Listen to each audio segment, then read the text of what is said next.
Si tanto desconfías de mí, puedes subir a vigilarme. Yo no soy tu guardián. Y esto no es una cárcel. Ya sé que tú sigues creyendo que es un hogar.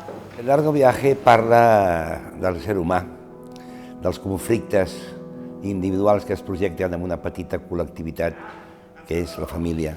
Tot el que passa, tot el que es diu, finalment no parla més que de l'ànima humana, i l'ànima humana no ha canviat al llarg del darrer segle.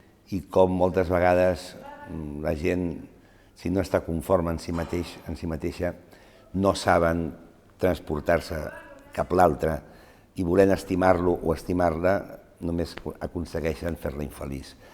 Això és el que els hi passa a la família Tyron. Que és una obra que si la féssim vestits del dia, vestits de l'actualitat, podria tenir una lectura absolutament plausible i absolutament creïble.